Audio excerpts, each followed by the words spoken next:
એટલે ભગવાન વળી પાછા એની પર પ્રસન્ન થાય અને ચાંદીની જગ્યાએ સોનાની હથોડી કાઢીને આપે કે લે ભાઈ આ સોનાની હથોડી. ત્યારે પેલો ભાઈ કહે કે નહીં ભગવાન, આ સોનાની હથોડી પણ મારી. ભગવાન એની પર બહુ રાજી થાય કે ચાંદીમાં પણ એ ન માયનો, સોનામાં પણ ન માયનો. અને પછી લોખંડની હથોડી કાઢીને આપે કે લે ભાઈ આ લોખંડની હથોડી. ત્યારે પેલો કહે કે હા, લોખંડની હથોડી મારી છે. ભગવાન ખૂબ પ્રસન્ન થાય અને લોખંડની હથોડી પણ આપે, ચાંદીની હથોડી પણ આપે અને સોનાની હથોડી પણ આપે. એટલે પેલો રાજી થઈને પોતાની ઘરે જતો. થોડા દિવસ પછી પોતાની પત્નીને લઈ અને એ જ રસ્તે ચાલતો હોય છે. પાછળ એની પત્નીને પથ્થર વાગે, ઠોકર વાગે અને પેલી પત્ની એક કૂવામાં પડી જાય.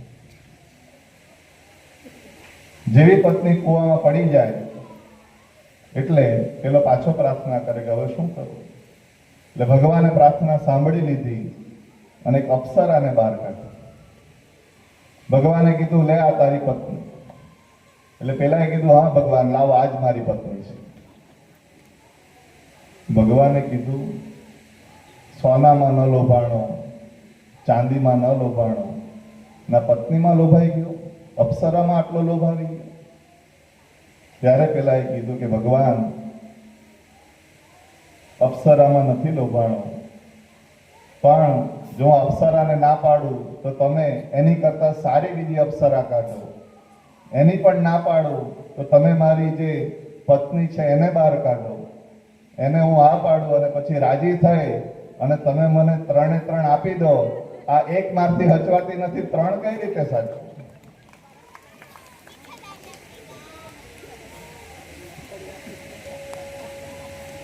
પતિ પત્નીનો પ્રેમ. મારા પિતાશ્રી ઘણી વાર કહે છે, પરમ દિવસે પણ કીધું કે પતિ એની પત્નીને પ્રેમ આપે અને પત્ની એના પતિને માન આપે, સન્માન આપે. જો સારું જીવન જીવવું હોય અને પ્રેમની અંદર બહુ તાકાત છે. प्रेम परिचय को पहचान बना देता है, प्रेम वीरानी को गुलिस्तान बना देता है. प्रेम परिचय को पहचान बना देता है, प्रेम वीरानी को गुलिस्तान बना देता है. मैं आप बीती कहता हूं गैरों की नहीं, प्रेम इंसान को भगवान बना देता है. प्रेम इंसान को भगवान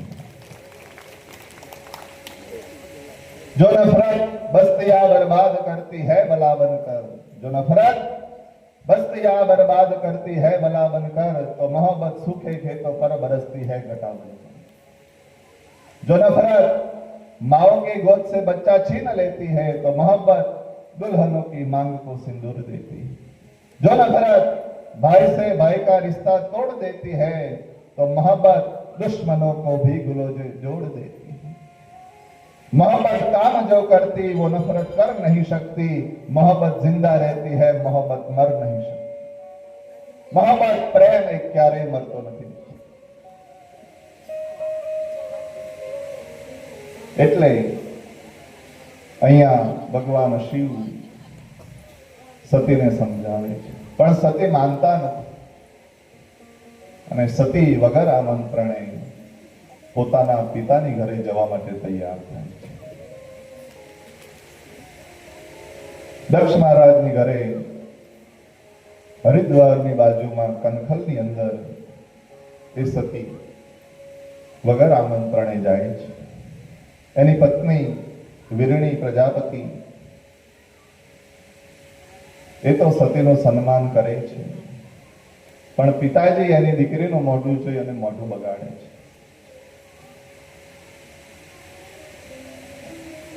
સતી ત્યાં યજ્ઞ મંડપની અંદર જાય છે. યજ્ઞ મંડપની અંદર જઈને જોયું તો પોતાના પતિનું કઈ સ્થાન ન હતું. બધા દેવતાઓ આવ્યા હતા, બ્રહ્મા, વિષ્ણુ, મહેશ. બ્રહ્મા અને વિષ્ણુ પણ ત્યાં હાજર હતા, ભગવાન શિવજી નહોતા. અને એ સમયે દધીચીએ દક્ષ મહારાજને કીધું છે કે હે દક્ષ મહારાજ, શિવજીનું સ્થાપન કેમ નથી? દક્ષ મહારાજે કીધું છે કે હવે શિવજી યજ્ઞમાં નહીં આવે, એનું સ્થાપન નથી કરવાનું. અને એ સમયે શૌનક આદિ ઋષિ મુનિઓ એ સુતજીને પ્રશ્ન કરે છે. આપણને પણ અહીંયા મનમાં પ્રશ્ન થવો જોઈએ કે શિવજીનું ત્યાં સ્થાપન નથી તો બ્રહ્મા અને વિષ્ણુ શા માટે ત્યાં છે? વિષ્ણુ ભગવાનની ઉપસ્થિતિ શા માટે ત્યાં છે? અને એની પણ સુંદર કથા શિવ મહાપુરાણમાં કીધી છે. એક ક્ષુર નામનો એક રાજા હતો. એ દધીચીનો મિત્ર હતો. દધીચી એ બ્રાહ્મણ હતા, ક્ષુર એ રાજા હતો. એટલે બંને વચ્ચે થોડો વાદ વિવાદ થયો છે. રાજા મોટો કે બ્રાહ્મણ મોટો? દધીચી કહે કે બ્રાહ્મણ મોટો, ક્ષુર રાજા કહે કે રાજા મોટો. અને એ સમયે ક્ષુર રાજાએ દધીચીને વજ્ર માર્યું છે અને દધીચીના બધા હાડકા ભાંગી ગયા છે.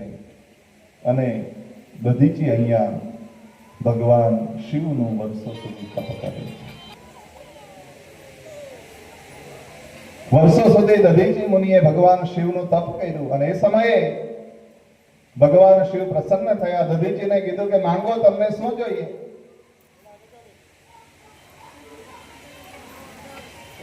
અને એ સમયે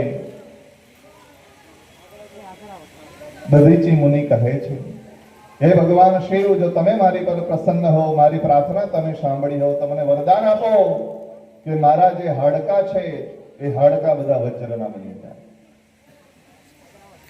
અને મને કોઈ મારી ના શકે. આવું વરદાન ભગવાન શિવ દ્વારા દધીચી મુનિને મળ્યું છે.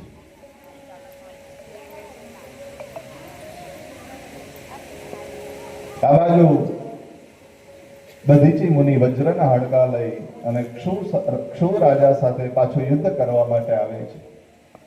અને એ સમયે ક્ષુર રાજા ફરી પાછો વજ્રનો ઘા કરે છે, વજ્ર મારે છે, પણ આ વખતે દધીચી મુનિને વજ્રની કાંઈ અસર નથી.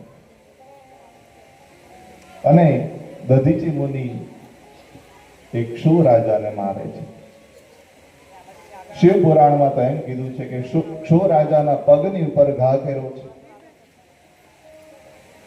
ક્ષુર રાજા હણાયો છે એટલે ક્ષુર રાજાએ વિષ્ણુ ભગવાનનું તપ કર્યું છે. વિષ્ણુ ભગવાન પ્રસન્ન થયા છે.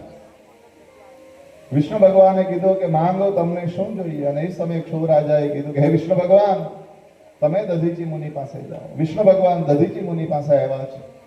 અને એ સમયે દધીચી મુનિએ વિષ્ણુ ભગવાનને શ્રાપ આપ્યો છે. કીધું છે કે હે વિષ્ણુ ભગવાન, તમને હું શ્રાપ આપું છું, કહું છું કે તમે તમારા જીવનમાં ભગવાન શિવનો દ્રોહ કરશો અને શિવની જ્યાં હાજરી ન હશે ત્યાં તમે હશો. આવું શ્રાપ ભગવાન શિવ દ્વારા, દધીચી મુનિ દ્વારા વિષ્ણુ ભગવાનને મળ્યો છે. માટે આજે યજ્ઞની અંદર વિષ્ણુ ભગવાન ઉપસ્થિત છે. શિવનો દ્રોહ કર્યો છે એટલા.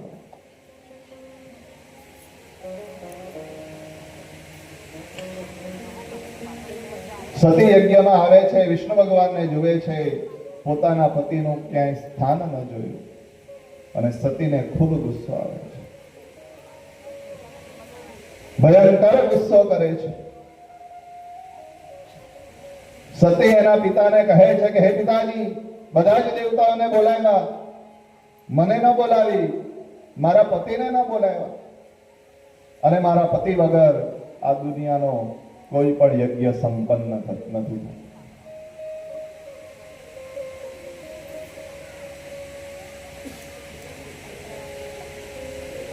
સતી ખૂબ ક્રોધ કરે છે, વિચાર કરે છે કે જ્યાં મારા પતિનું સ્થાન ન હોય ત્યાં હું કેવી રીતે રહી શકું. અને એ સમયે જે જગ્યાઓની ઉપર દક્ષ મહારાજ યજ્ઞ કરી રહ્યા હોય, સતી ત્યાં યજ્ઞ કુંડની પાસે આવે છે. સતી વિચાર કરે કે હવે મારે જીવીને શું કામ છે. આવો વિચાર કરી સતી એ યજ્ઞ કુંડની અંદર પોતે આખા હોમાઈ જાય છે, યજ્ઞ કુંડની અંદર પડી અને પોતાના શરીરને બાળી નાખે છે. ચારે બાજુ હાહાકાર મચી જાય છે. શું થયું, શું થયું? સતીએ પોતાના દેહને યજ્ઞ કુંડની અંદર હોમી દીધો છે. દેવતાઓ વિચાર કરે શું કરીએ? બધા શિવના ગણો વિચાર કરે કે હવે શું કરીએ? દક્ષ મહારાજના સાથીઓ વિચાર કરે કે હવે શું કરીએ? અને યેન કેન પ્રકારેણ નારદ મુનિ ભગવાન શિવની પાસે જાય છે. શિવજીને કહે છે કે હે ભગવાન, સતીએ પોતાના દેહને યજ્ઞ કુંડની અંદર હોમી દીધો છે, તમે કંઈ કરો. અને જેવા સતીના યજ્ઞ કુંડની અંદર બળી જવાના સમાચાર ભગવાન શિવને મળે છે, ભગવાન શિવ ખૂબ જ ક્રોધ કરે છે. પોતાની જટાઓને પર્વતની ઉપર પછાડે છે અને જેવી જટા ભગવાન શિવે પર્વતમાં પછાડી છે, એ જટામાંથી એક વીરભદ્ર અને મા કાલી ઉત્પન્ન થયા છે. વીરભદ્ર ભગવાનની પાસે આવીને કહે છે કે હે ભગવાન, મારું કર્મ બતાવો, મારે શું કરવાનું છે? ભગવાન શિવ કહે છે કે હે વીરભદ્ર, સતીએ પોતાના દેહને હોમી દીધો છે, તમે એ યજ્ઞનો વિધ્વંસ કરો. અને એ સમયે વીરભદ્ર વિકરાળ સ્વરૂપ લે કનખલની અંદર જ્યાં યજ્ઞ થતો હોય ત્યાં આવે છે, યજ્ઞ મંડપનો વિધ્વંસ કરે છે, બધા સ્થાપનોને રેંદી ફેંકી દે છે. જે સમયે યજ્ઞ ચાલી રહ્યો હોય ત્યાં યજ્ઞ કુંડને પણ વિધ્વંસ કરી નાખે અને દક્ષ મહારાજનું માથું ત્યાં ધડથી અલગ કરવામાં આવે છે અને એ માથાને યજ્ઞ કુંડની અંદર હોમી દે છે. અને વીરભદ્ર એ યજ્ઞનો વિધ્વંસ કરે છે. દક્ષ મહારાજનું માથું એ યજ્ઞ કુંડમાં હોમી.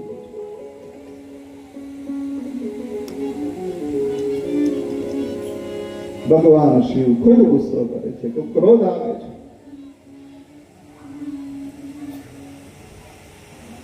વીરભદ્ર પોતાનું કામ કરી ભગવાન શિવની પાસે જાય છે. શિવજીને કહે છે કે ભગવાન, તમારા કહેવા પ્રમાણે મેં યજ્ઞનો વિધ્વંસ કરી નાખ્યો છે. બ્રહ્મા અને વિષ્ણુ વિચાર કરે કે હવે શું કરીએ? આ તો ખૂબ મોટો દ્રોહ થયો છે. ભગવાન શિવ ખૂબ નારાજ થયા છે. વિષ્ણુ ભગવાન અને બ્રહ્માજી કૈલાસની ઉપર ભગવાન શિવજીની પાસે આવે છે. શિવજીની સુંદર સ્તુતિ કરે છે.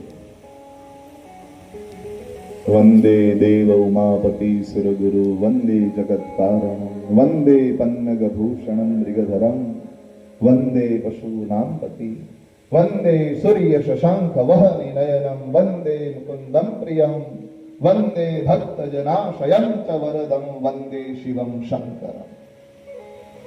સુંદર સ્તુતિ બ્રહ્મા અને વિષ્ણુએ ભગવાન શિવજીની કરી છે. શિવજીને કીધું છે કે હે ભગવાન, તમે યજ્ઞની પૂર્ણાહુતિ કરો. યજ્ઞ અધૂરો રહે એ ન ચાલે. તમે પધારો. ખૂબ ભગવાનને વિનંતી કરી છે અને એ સમયે બ્રહ્મા અને વિષ્ણુનું કહેવું માની ભગવાન શિવ એ કનખલમાં જ્યાં યજ્ઞ ચાલતો એ જગ્યા પર આવે છે.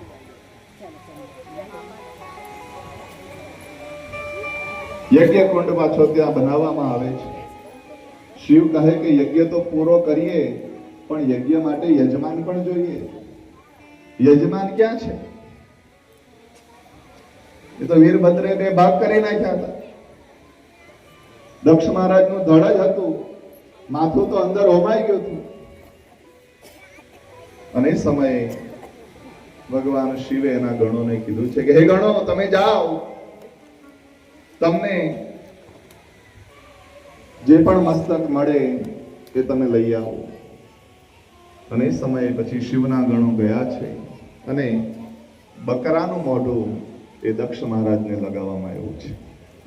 અને પછી ત્યાં દક્ષ મહારાજને ફરી પાછા જીવિત કરવામાં આવે છે. અને ભગવાન શિવ દક્ષ મહારાજ દ્વારા એ યજ્ઞની અહીંયા પૂર્ણાહુતિ કરે છે.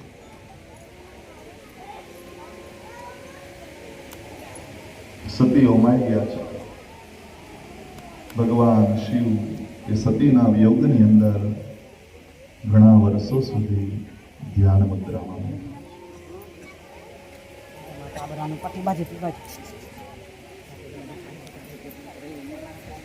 ત્યાર પછી સૃષ્ટિની રચના કેવી રીતે થઈ એવું નારદ મુનિ બ્રહ્માને પૂછે છે.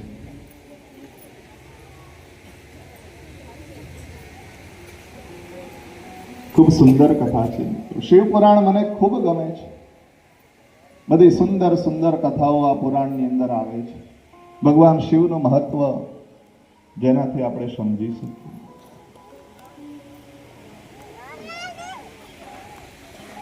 તમને મનમાં થતું હશે કે કીર્તિભાઈ તમે તો જે પણ કથા આવે એમાં એમ જ કહો છો કે બહુ સુંદર કથા છે, સુંદર કથા છે. પણ સુંદર કથા છે તો સુંદર જ કહું ને, બીજું શું કહું? અને જેને વાંચી અને જેને સાંભળીને મેં તૈયારી કરી છે એવા ડૉક્ટર મહાદેવ પ્રસાદ મહેતા, એને આજે યાદ કરું. પ્રથમ જ કથા મારી માવજીભાઈ, ખૂબ જ્ઞાની પુરુષ ડૉક્ટર મહાદેવ પ્રસાદ મહેતા, જેની કથા મેં ખૂબ શ્રવણ કરી છે અને જેની આખી કથા મેં લખી છે અને એ કથાનું નિત્ય શ્રવણ ચિંતન કરતા કરતા આ બધું તમારી સામે બોલાય છે. તમને પણ સમય મળે આ કથા તો યુટ્યુબ પર જોજો જ, સવાલ જ નથી. કચ્છ પ્રજાપતિ સમાજ વલસાડ, એની પર આ કથાના પાર્ટ્સ યુટ્યુબ પર આવે છે. પણ કોઈ વખત ડૉક્ટર મહાદેવ પ્રસાદ મહેતાને પણ સાંભળો. ખૂબ જ્ઞાની પુરુષ છે. મેં પણ એમને સાંભળીને જ આ બધી તૈયારીઓ કરી છે.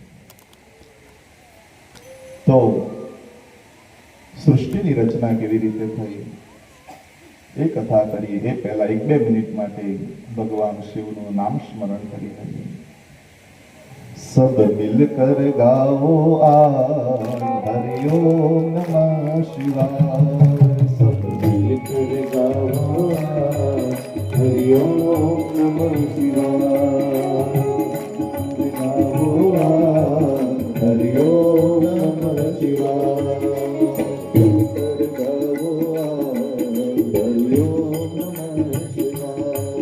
सब मिलकर गावो आज हरि ओम नमः शिवाय.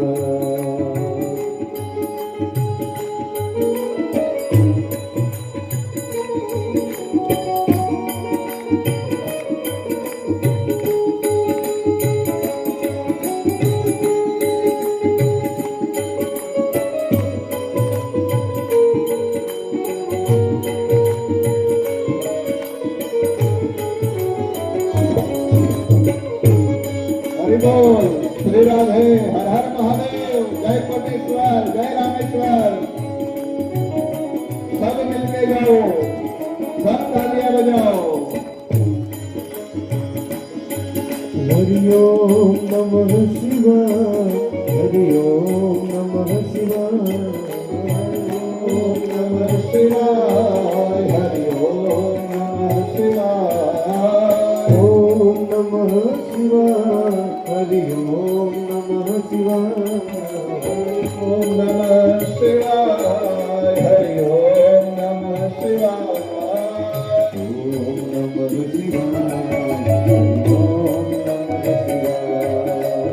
ओम नमः शिवाय, ओम नमः शिवाय, ओम नमः शिवाय, हरि ओम नमः शिवाय. सब मिलकर गाओ हरि ओम नमः शिवाय. सब मिलकर गाओ हरि ओम नमः शिवाय.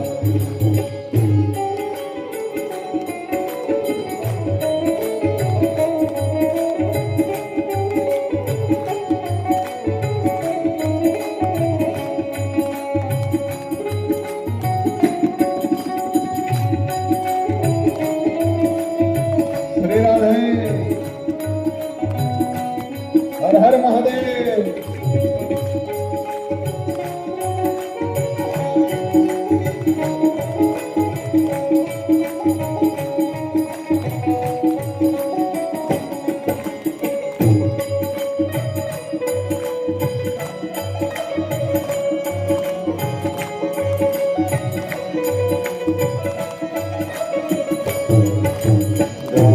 गावो प्रेम से गावो, ગાવો ગાવો પ્રેમ સે ગાવો, गावो गावो प्रेम से गावो, ગાવો ગાવો પ્રેમ સે ગાવો. भाइयों गावो बहनों गावो, ભાઈઓ ગાવો બહેનો ગાવો, भाइयों गावो बहनों गावो, ભાઈઓ ગાવો બહેનો ગાવો. सब मिलकर गावो गाओ, हरि ओम नमः शिवाय।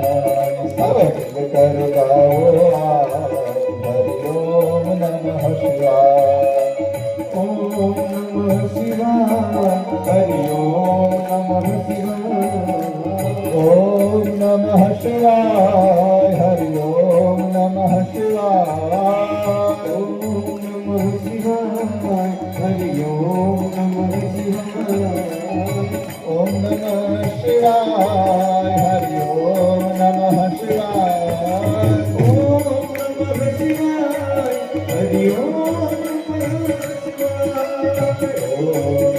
શિવાય ઓમ નમઃ. આગળ બેસી હોય બહેનોને તો અત્યારે જ આવી જજો. ધૂન ચાલે છે એમાં જ આગળ બેસી જજો. આગળ ખસવું હોય તો ચાલુ કથાએ આગળ નહીં ખસતા. અત્યારે ધૂન ચાલે છે એમાં આગળ ખસવું હોય તો ખસી જજો. ચાલુ કથામાં કોઈ આગળ ન ખસે.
बालकों में चंदा बोले, બાળકો ને કંડા ચોલે, जटा में बहती गंगा बोले, જટામાં રહેતી ગંગા બોલે, संग में रहती गिरिजा बोले, સંગ મેં રહેતી ગિરજા બોલે, कुंडल बोलत मंडल बोले, વંદન બોલત મંડળ બોલે, तुंगी बोले तुंगी बोले, तुंगी बोले तुंगी, सब मिलकर बोले आ हरि ओम नमः शिवाय। सब मिलकर बोले आ हरि ओम नमः शिवाय। हरि ओम नमः शिवाय, हरि ओम नमः शिवाय।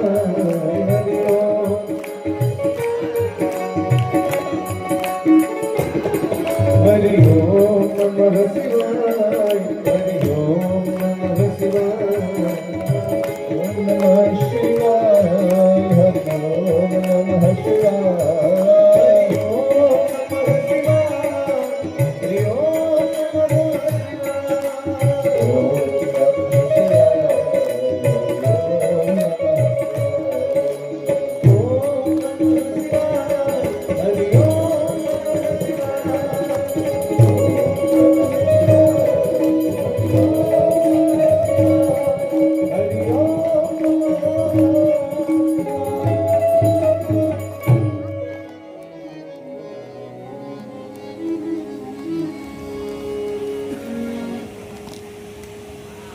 નારદજી કહે છે કે હે પિતાજી બ્રહ્માજી, આ સૃષ્ટિની રચના કેવી રીતે થઈ? બ્રહ્માજી કહે છે કે હે નારદ મુનિ, સૌપ્રથમ ભગવાન શિવના ડાબા અંગથી વિષ્ણુ ભગવાનની ઉત્પત્તિ થઈ છે, જેને આપણે નારાયણના નામે ઓળખીએ છીએ, જે ક્ષીર સાગરની અંદર રહે છે. વિષ્ણુ ભગવાનને નારાયણ શા માટે કહેવાય છે મિત્રો જાણો છો? લક્ષ્મી નારાયણ એમ આપણે બોલીએ હંમેશા. વિષ્ણુ ભગવાન એટલે નારાયણ. ભગવાન વિષ્ણુ ભગવાનનું નામ નારાયણ એટલા માટે છે. વિષ્ણુ ભગવાન ક્યાં રહે છે? સમુદ્રમાં. સમુદ્રમાં શું હોય છે? પાણી. અને પાણીનો સમાનાર્થી શબ્દ શું છે? જળ. બીજું નીર. નીરની અંદર જે રહે છે એટલે કે નીરની અંદર જે અયણ કરે છે એને નારાયણ કહેવાય. માટે વિષ્ણુ ભગવાનનું એક નામ નારાયણ છે. નીરની અંદર રહે છે એટલા માટે. ભગવાન શિવના ડાબા હાથથી વિષ્ણુ ભગવાનની ઉત્પત્તિ થઈ છે અને વિષ્ણુ ભગવાનના નાભિ કમળમાંથી બ્રહ્માજી કહે કે મારી ઉત્પત્તિ થઈ છે. અને પછી બ્રહ્માજી કહે છે કે મેં આ પૃથ્વીની રચના કરી. કવિ કાગ કહે પૃથ્વી તણો પિંડો કેરો રજલાવતો ક્યાંથી હશે. ગઢવી સાહેબ કવિ કાગ એમ કહે પૃથ્વી તણો પિંડો કેરો રજલાવતો ક્યાંથી હશે. જગ ચાક ફેરવનારે કુંભાર બેઠો ક્યાં હશે. છેતરે નહીં છેતરાયના અબજોનો આડ તેયો દિશે સૌના હિસાબો ચૂકવે ઈશેથીઓ કેવો. આ પૃથ્વીની જ્યારે સૃષ્ટિની રચના કરી હશે ત્યારે ભગવાન એ તગારે તગારે માટી ક્યાંથી લાવ્યો હશે? તમારા ને મારા સૌના બધા બરાબર હિસાબો એ ચૂકવે છે.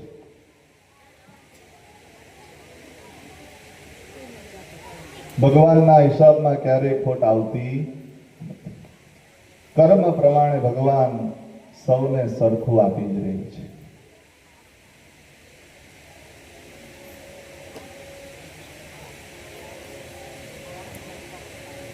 અને આ તો બધું જીવન છે એનો મહિમા છે. જીવતા આપણે બધા આ થનગનાટ કરીએ છીએ, સુખ અને દુઃખ ભોગવીએ છીએ. કોઈ કવિએ બહુ સારું કીધું છે કે જીવન કેવું છે તો કે જીવન આપણું શેરડી કેરો સાંઠો, ડગલે અને પગલે એમાં દુઃખ કેરી ગાંઠો. શેરડીનો સાંઠો થોડોક આવતો ખાવાની મજા આવે, ત્યાં પાછી ગાંઠ આવે. એ ગાંઠ ખોલીને પાછા આમ ખાઈએ તો પાછી શેરડી ખાવાની મજા આવે, ત્યાં પાછી ગાંઠ આવે. બસ આપણું જીવન પણ કંઈ આવું જ છે. થોડું જીવવાની મજા આવે, 2-4 મહિના મોજ મજા આનંદ કરીએ, ત્યાં કંઈ ને કંઈ તકલીફ આવે. એ તકલીફમાંથી બહાર નીકળી પાછું કંઈ થોડું ઘણું સેટ થાય, ત્યાં કંઈ ને કંઈ આવીને બસ આ ચક્ર માણસના જીવનમાં હંમેશા ચાલતું જ રહે છે. પણ એ તો આપણે એમ વિચારીએ કે અમારે તકલીફ છે, બીજાને બહુ સારું છે. એવું મિત્રો ક્યારેય હોતું. ઉપરવાળો બધાના હિસાબ બરાબર કરીને નાખે છે. બ્રહ્માજી કહે છે કે પછી મારા શરીરમાંથી ઘણા ઋષિઓની ઉત્પત્તિ કરી છે અને પછી મારા શરીરથી એક દીકરી ઉત્પન્ન થઈ છે જેનું નામ સંધ્યા રાખવામાં આવ્યું છે. ત્યારબાદ મારા મનથી એક મુનિ ઉત્પન્ન થયા. એ મનથી ઉત્પન્ન થયા એટલે એનું નામ મન્મથ રાખવામાં આવ્યું, જેને બધા દેવતાઓ કામદેવના નામે ઓળખે છે. કામદેવનો જન્મ થયો એટલે કામ વ્યાપ્યો છે અને સંધ્યાને એની અસર થઈ છે એટલે સંધ્યાએ વિચાર કર્યો કે કામ વ્યાપ્ત થયો છે, હવે આવું જીવન મારાથી ન જીવાય. એટલે સંધ્યા એ પોતાના શરીરને ક્ષીણ કરવા માટે જંગલમાં ચાલી જાય છે. પણ વિચાર કરે કે પહેલા ભગવાન શિવને પ્રસન્ન કરું અને પછી મારા શરીરને હું ક્ષીણ કરીશ. જંગલની અંદર તપ કરવા માટે જાય છે, પણ કોઈ મંત્ર એની પાસે છે નહીં. એટલે બ્રહ્માજી એ પોતાના દીકરા વશિષ્ઠ મહારાજને મોકલે છે, કહે છે કે તમે સંધ્યાને મંત્ર દીક્ષા આપો. વશિષ્ઠ મહારાજ એ સંધ્યાને ઓમ નમઃ શિવાયની મંત્ર દીક્ષા આપે છે, અને ઘણા વર્ષો સુધી સંધ્યા તપ કરે છે, અને સાક્ષાત ભગવાન શિવ એને પ્રસન્ન થાય છે. ભગવાન શિવજી પ્રસન્ન થઈને કહે છે કે હે માંગ સંધ્યા, તને શું જોઈએ? અને એ સમયે સંધ્યાએ કીધું છે કે હે ભગવાન, તમે જો મારી પર પ્રસન્ન હોવ તો વરદાન આપો કે જ્યાં સુધી મનુષ્યની યૌવન અવસ્થા ન આવે ત્યાં સુધી એનામાં ક્યારેય કામ વ્યાપ્ત ન થાય.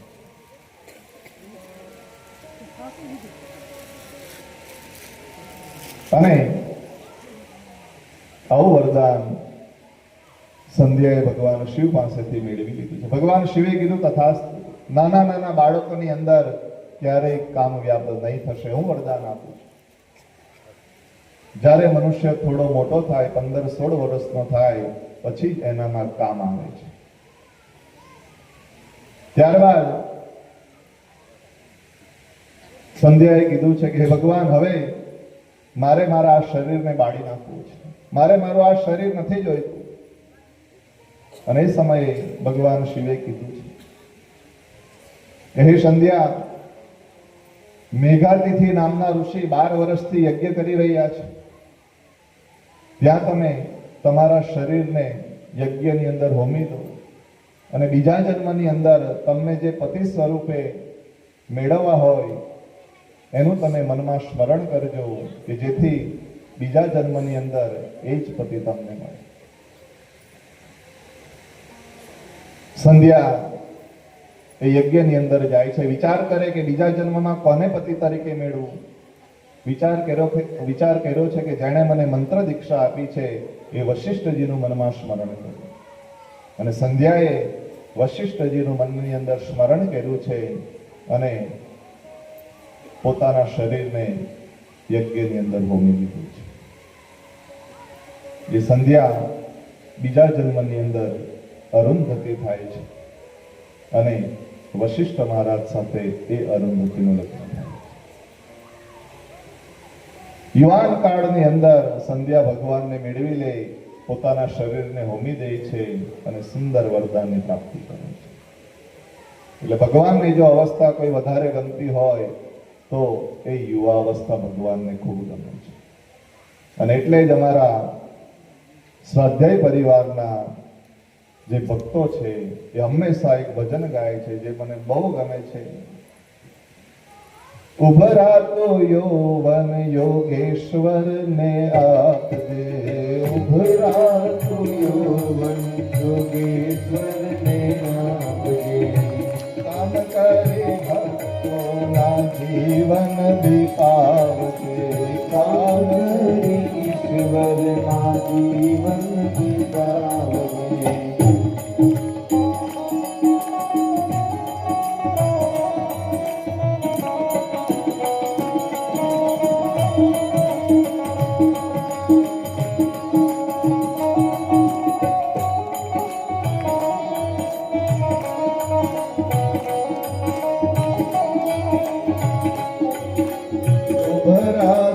યૌવન યોગેશ્વર ને આપજે, ઉભરાતો યૌવન યોગેશ્વર ને આપજે, કામ કરે ઈશ્વરના જીવન દીપાવજે, કામ કરી ઈશ્વરના જીવન દીપાવજે.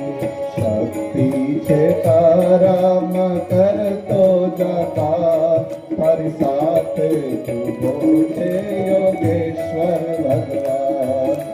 શક્તિ સીતારામ કરતો જતા, તારી સાથે ઉભો છે યોગેશ્વર ભગવાન. જય યોગેશ્વર, જય પાંડુરંગ દાદા, પાંડુરંગ શાસ્ત્રી આઠવલેજી. ખૂબ ખૂબ સન્માન છે એનું.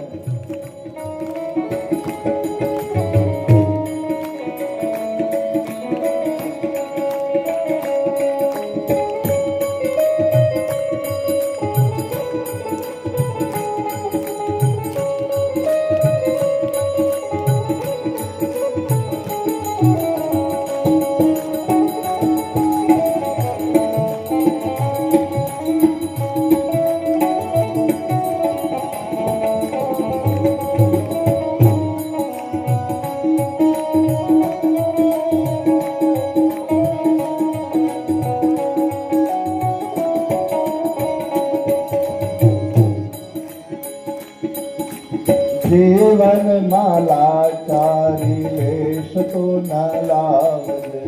જીવનમાં લાચારી લેશ તો ન લાવજે. પાંડવ થઈ પૃથ્વી પર પાપને પડકારજે. પાંડવ થઈ પૃથ્વી પર પાપને પડકારજે. લડજે કુમારી તે જીવન સંગ્રામ, તારી સાથે ઊભો છે યોગેશ્વર ભગવાન. લડજે કુમારી જીવન સંગ્રામ, તારી સાથે ઉભો છે યોગેશ્વર ભગવાન. તારી સાથે ઊભો છે યોગેશ્વર ભગવાન. તારી સાથે ઉભો છે યોગેશ્વર ભગવાન.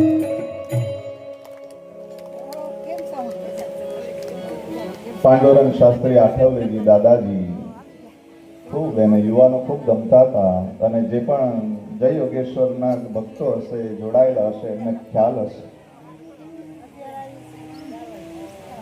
યુવા કેન્દ્ર, બાળ કેન્દ્ર એવા કેન્દ્રો એ જય યોગેશ્વરની અંદર ચાલે છે. હું પણ પોતે એની અંદર ઘણા વર્ષો સુધી રહ્યો છું. અમારું જે ગામ છે રણવેલ, એ ગામની અંદર જય યોગેશ્વરના ભક્તો છે. હું પણ એમાંનો એક છું. ઘણા વર્ષો સુધી યુવા કેન્દ્રની અંદર મેં પોતે ભાગ લીધો છે. ગીતા જયંતિ આવે ત્યારે ગીતા જયંતિ ઉપર જે નાટક કરવામાં આવે એની અંદર ઘણા નાટકોની અંદર હું પોતે રહ્યો છું. એટલે અને ભગવાનને જો કોઈ ગમતી અવસ્થા હોય તો એ યુવાની છે.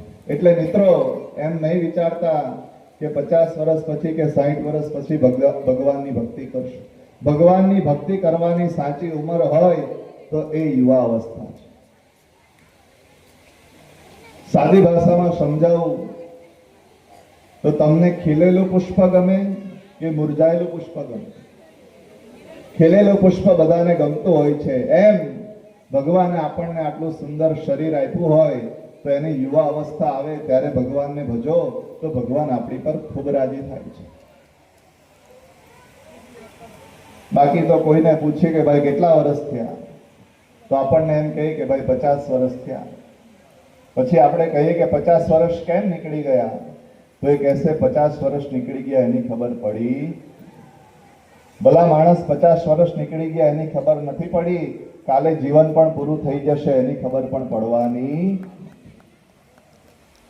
અને એટલે જ કહેવામાં આવ્યું છે કે નેણે દે નેંજવા અને કાને દે હાથ, તેથી સમજવી વાત કે હવે વેડા પાકી વિઠલા. અને યુવાન કેવો હોવો જોઈએ? મક્કમ સંકલ્પનો યુવાન હોવો જોઈએ, જે કોઈ પણ કાર્ય કરી શકવામાં સક્ષમ હોય. એવી યુવાની ભગવાનને ગમે છે. એક જ વાત મારે અહીંયા કહેવી છે કે જે સાચો સંકલ્પ કરે, દિલથી સંકલ્પ કરે કે આ કાર્ય હું કરીને જ રહીશ, એની એક વાત મારે કહેવી છે. એક ચકલીનું બચ્ચું સમુદ્રમાં તણાઈ ગયું. એટલે પેલી ચકલીએ કીધું કે આ બચ્ચું મને આપી દો. પેલી ચકલીએ કીધું કે આ બચ્ચું ના આપું. સમુદ્રએ કીધું બચ્ચું ના આપું. એટલે બીજી ચકલીને બોલાવી. પેલી ચકલીએ કીધું કે આ તું શું કરી રહી છે? ચકલીએ કીધું કે આણે મારું બચ્ચું લઈ લીધું એટલે સમુદ્રને ખાલી કરું છું. પેલી ચકલીએ કીધું કે સમુદ્ર તારાથી થોડો ખાલી થવાનો છે, તો કેટલો મોટો છે? ત્યારે ચકલીએ કીધું કે બેન, તારી સલાહની જરૂર નથી. તારે જો આપવો હોય તો મને સહકાર આપ, મારી મદદ કર. એટલે બીજી ચકલીને વાત ગમી ગઈ છે. બંને ચકલી મળી અને સમુદ્ર ખાલી કરવાનું. એટલામાં પક્ષીરાજ ગરુડ ત્યાંથી નીકળ્યું. ગરુડે કીધું શું કરો? એટલે પેલી ચકલીએ કીધું કે અમારું બચ્ચું આ સમુદ્રએ લઈ લીધું એટલે એને ખાલી કરીએ છીએ. ગરુડે કીધું તમારામાં કઈ અક્કલ છે? તમારાથી થોડો સમુદ્ર ખાલી થવાનો છે, તો કેટલો મોટો છે? ત્યારે બંને ચકલીએ કીધું કે ગરુડ, તારી સલાહની જરૂર નથી. તારે આપવો હોય તો અમને સહકાર આપ, અમારી મદદ કર. એટલે ગરુડને પણ વાત ગમી ગઈ છે અને ગરુડ પણ સમુદ્ર ખાલી કરવા આવ્યો છે. ગરુડ એ ભગવાન વિષ્ણુનું વાહન છે. એટલે 2 દિવસ એ ગરુડ વિષ્ણુ ભગવાન પાસે ગયો નહીં. એટલે વિષ્ણુ ભગવાન શોધતા શોધતા ગરુડની પાસે આવ્યા. ગરુડને આવીને કહે કે હે ગરુડ, શું કરે છે? ગરુડે કીધું છે કે આ સમુદ્રએ ચકલીના બચ્ચાને લઈ લીધું છે, એટલે એને અમે ખાલી કરીએ છીએ. વિષ્ણુ ભગવાને કીધું કે ગરુડ, તમારાથી થોડો સમુદ્ર ખાલી થવાનો છે તો કેટલો મોટો છે? ત્યારે ગરુડે કીધું કે ભગવાન, તમારી સલાહની જરૂર નથી. તમારે આપવો હોય તો અમને સહકાર આપો, અમારી મદદ કરો. અને જ્યારે ગરુડને પણ આ વાત ગમી ગઈ, ભગવાન વિષ્ણુને પણ આ વાત ગમી ગઈ અને વિષ્ણુ ભગવાન જ્યારે પોતે સમુદ્ર ખાલી કરવા માટે આવ્યા અને એ સમયે સમુદ્ર ગભરાયો છે કે હવે તો ભગવાન સ્વયં આવ્યા છે, મારે ચકલીનું બચ્ચું પાછું આપવું જ પડશે. અને સમુદ્રએ ચકલીનું બચ્ચું પાછું આપી દીધું. દ્રઢ સંકલ્પ હોય તો મિત્રો કોઈ કામ અશક્ય નથી. અને એટલે જ કીધું છે કે અસ્થિર મનના માણસને માર્ગ પણ મળતો નથી. અસ્થિર મનના માણસને માર્ગ પણ મળતો નથી અને અડગ મનના મુસાફરને હિમાલય પણ મળતો નથી. જેનો સંકલ્પ સિદ્ધ થાય અને એ યુવાનીમાં જ થાય. યુવાનીમાં આ સંકલ્પ હોવો જોઈએ કે આ કામ કરીને બતાવું. એટલે યુવાનીનો ખૂબ મહિમા છે. તો ત્યારબાદ નારદ મુનિ બ્રહ્માજીને કહે છે કે હે બ્રહ્માજી, હે પિતાજી, સતી તો યજ્ઞની અંદર હોમાઈ ગયા અને ભગવાન શિવ તપ કરવા માંડ્યા છે. તો પછી પાર્વતીની સાથે ભગવાન શિવનું લગ્ન કેવી રીતે થયું? પાર્વતીનો જન્મ કેવી રીતે થયો? એ પાર્વતીના ખંડની ચર્ચા મને કહો.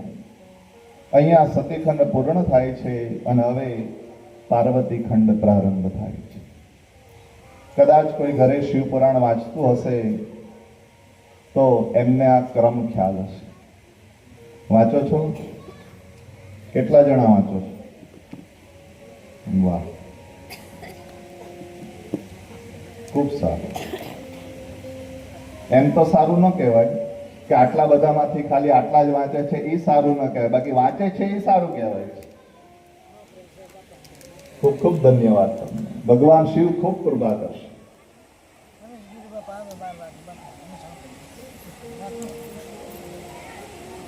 મિત્રો, ભગવાનને લગતું કઈ ને કઈ વાંચો. પાર્વતી ખંડની અંદર સૌ પ્રથમ અહીંયા પાર્વતી જેના કુખે જન્મ્યા છે એ મેનાની કથા આવી છે. નારદ મુનિ કહે છે કે બ્રહ્માજી, પાર્વતીના જે માતા છે મેના દેવી, એની ઉત્પત્તિ કેવી રીતે થઈ છે? અને એ સમયે બ્રહ્માજી કહે છે કે હે નારદ મુનિ, દક્ષ મહારાજની જે સ્વધા નામની કન્યા હતી એના પિતરો સાથે લગ્ન થયા છે. પિતરો સાથે સ્વધા નામની દીકરીના લગ્ન થયા અને એનાથી 3 દીકરીઓ ઉત્પન્ન થઈ છે, જેનું નામ મેના, ધન્યા અને કલાવતી છે. આ 3 કન્યાઓ એ લક્ષ્મી અને નારાયણની અંદર ખૂબ માને છે. લક્ષ્મીજીની પૂજા કરે, નારાયણની પૂજા કરે. લક્ષ્મી નારાયણની અંદર ખૂબ શ્રદ્ધા ધરાવે છે. મિત્રો સાંભળજો, ખૂબ સુંદર કથા છે. અને એક વખત એ મેના, એ ધનિયા અને કલાવતી લક્ષ્મી નારાયણના દર્શન કરવા માટે વૈકુંઠ લોકમાં જાય છે. લક્ષ્મી નારાયણના દર્શન કરે અને વિચાર કરે કે આપણે અહીંયા જ રહી જઈએ. અને લક્ષ્મીજી ખૂબ પ્રસન્ન થાય છે. 3 બહેનોને પોતાની પાસે રાખે છે. એવામાં એક વખત સનત કુમારો એ લક્ષ્મી નારાયણના વિષ્ણુ ભગવાનના દર્શન કરવા માટે આવે છે. અને જ્યારે સનત કુમારો દર્શન કરવા માટે આવે એ સમયે આ ત્રણેય બહેનો એમનો સત્કાર કરે છે, પણ નમન નથી કરતી. કઈ કામમાં હોવાથી નમન નથી કરતી, એટલે સનત કુમારો નારાજ થાય છે.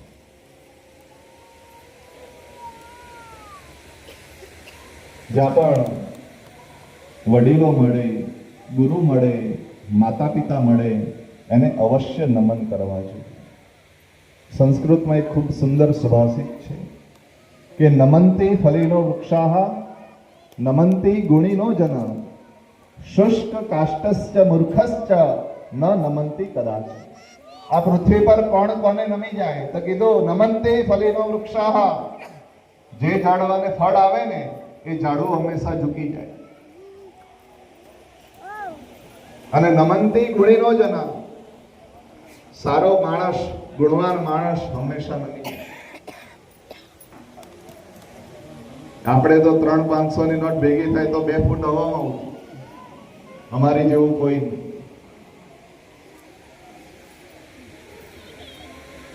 જુવારનો મોટો ઢગ ભર્યો હોય અને એમાં ઉંદર જુવારના ઢગમાંથી મુઠ્ઠી ભરે તો ઉંદરના હાથમાં જુવારના કેટલા દાણા આવે મિત્રો જાણો છો? મોટો જુવારનો ઢગ હોય, ઢગલો હોય અને એમાં ઉંદર મુઠ્ઠી ભરે તો ઉંદરના હાથમાં જુવારના 2 દાણા આવે. કેટલા દાણા આવે? એમાં પેલો ઉંદર મલકાયા કરે કે મને ખજાનો મળી ગયો, મને ખજાનો મળી ગયો, મને ખજાનો મળી ગયો. બસ તમારી અને મારી હાલત, એક પ્લોટ લેવાઈ જાય, એકાદ ગાડી આવી જાય, થોડી સંપત્તિ ભેગી થઈ જાય એટલે તમારી અને મારી હાલત પેલા ઉંદર જેવી થઈ જાય કે મને ખજાનો મળી ગયો, મને ખજાનો મળી ગયો. અને ભગવાન આપણને જોઈને હસતા હશે કે આને કોણ સમજાવે?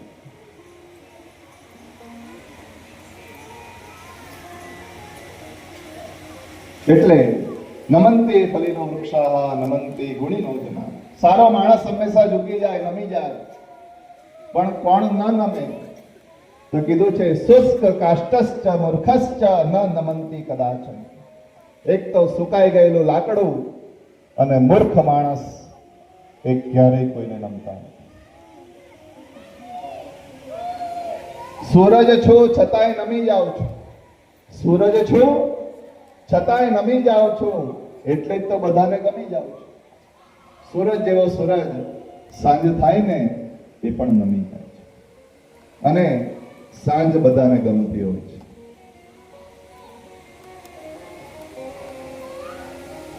એટલે નમનનો ખૂબ મહિમા છે. અને ગુજરાતીમાં તો એક બહુ સારી કહેવત છે, બધાને જ ખબર, બધાને જ આવડે. નમે એ સૌને, નમે એ સૌને, ઓછો અવાજ આવે છે. નમે એ સૌને, હજી થોડો ઓછો લાગે છે. નમે એ સૌને, કહેવત જાણીએ છે બધા, પણ જ્યારે સાચું નમવાનું આવે ને ત્યારે નમાતું આપણો ઈગો આડે આવી જાય છે. પણ અહીંયા સનત કુમારોને જ્યારે નમન ન કર્યા એ સમયે સનત કુમારોએ ત્રણેય બહેનોને શ્રાપ આપીને કીધું છે કે તમારે પૃથ્વી પર જન્મ લેવો પડશે, તમારે નારી બનવું પડશે. અને જ્યાં આવો શ્રાપ આપ્યો પછી લક્ષ્મી નારાયણે કીધું છે એ સનત કુમારો, આ તો અમારી પ્રિય ભક્ત છે, તમે શા માટે આને શ્રાપ આપો છો? અને એ સમયે સનત કુમારોએ કીધું છે કે એકવાર અમારા મુખમાંથી નીકળી ગયું છે, પણ હવે અમે એમને વરદાન આપીએ છીએ કે એમણે પૃથ્વી પર જવું તો પડશે, પણ જે મેના નામની કન્યા છે એના લગ્ન હિમાચલ મહારાજની સાથે થશે અને એમને ત્યાં પાર્વતીનો જન્મ થશે. ત્યારબાદ જે બીજી બહેન હોય વિંધ્યા નામની એને વરદાન આપે છે કે તમારે જનકની સાથે સુનૈનાના લગ્ન થશે. સુનૈના તરીકે તમારો બીજો જન્મ થશે. જનક રાજાની સાથે તમારા લગ્ન થશે અને તમારે ત્યાં માં સીતાનો જન્મ થશે. અને ત્રીજી જે કલાવતી હોય છે એમને પણ વરદાન આપવામાં આવે કે તમારા લગ્ન એ વૃષભાનુ સાથે થશે. તમારું બીજા જન્મનું નામ એ કીર્તિદા હશે અને તમારે ત્યાં રાધાનો જન્મ થશે. આવા ત્રણેય દેવીઓને આશીર્વાદ આપવામાં આવે છે. રાધાની વાત નીકળી છે મિત્રો. એક બે પ્રસંગ મારે તમને રાધા કૃષ્ણના કહેવા છે. એક વખત નંદ બાબા ગાયો ચરાવવા માટે જાય છે અને એ સમયે કૃષ્ણ ભગવાન જીદ કરે છે કે બાબા મારે પણ સાથે આવવું છે, મને લઈ જાઓ. નંદ બાબા ના પાડે છે, કહે છે કે હું તને લઈ તો જઈશ પણ તું પાછો ઘરે આવવાની જીદ કરશે અને મારે ગાયોને છોડી અને તને ઘરે મૂકવા કેવી રીતે આવી શકું. નંદ બાબા ના પાડે છે પણ કૃષ્ણ ભગવાન ખૂબ જીદ કરે છે એટલે મા યશોદા કહે કે તમે લેતા તો જાઓ. અને નંદ બાબા કૃષ્ણ ભગવાનને લઈ અને ગાયો ચરાવવા માટે જાય છે. થોડો સમય થાય એટલે આ તો નટખટ કાનુડો થાકી જાય. કહે છે હે બાબા હવે મારે ઘરે જવું છે.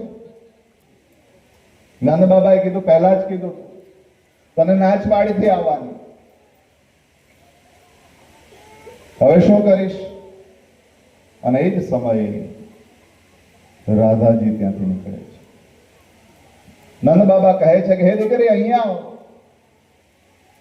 શું નામ છે તારું? દીકરી કહે કે મારું નામ રાધા છે. તો હે રાધા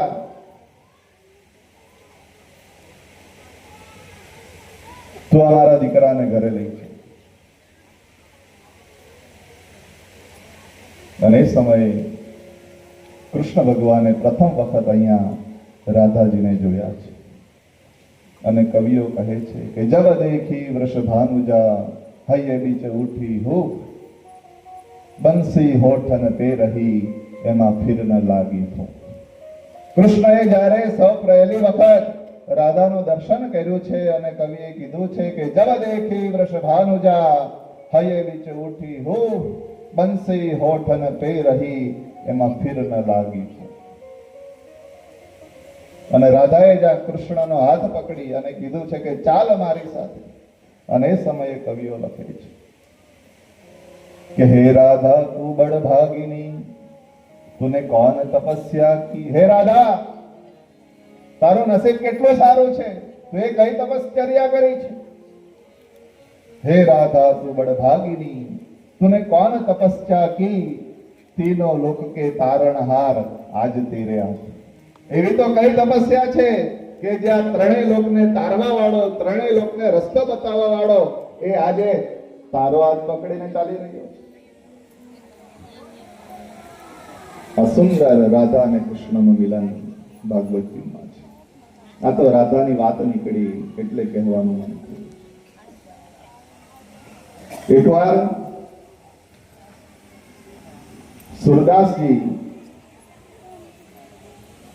ભગવાન કૃષ્ણના ખૂબ સુંદર ભજનો ગાતા હોય છે. સુરદાસજી આંખે દેખતા નથી અને ભજન ગાતા ગાતા એકવાર રાત થઈ જાય અને રાતે સુરદાસજી પોતાની ઘરે જવા માટે નીકળે છે. અને એ સમયે સુરદાસજી લાકડીના સહારે સહારે જતા હોય છે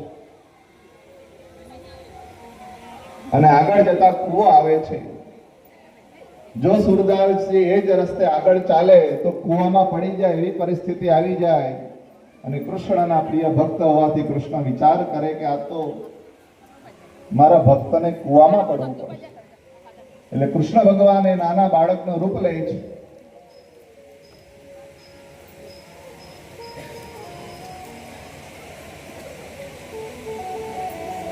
આપણી કથામાં દીદી પધારી રહ્યા છે. એક ટુકુટ ચુકડું નામ રામ રામ રામ બોલો ટુકુટ ચૂકડું નામ રામ રામ રામ બોલો એ તો અંતરમાં આપસે રામ રામ રામ રામ બોલો તો અંતરમાં આપસે રામ રામ રામ રામ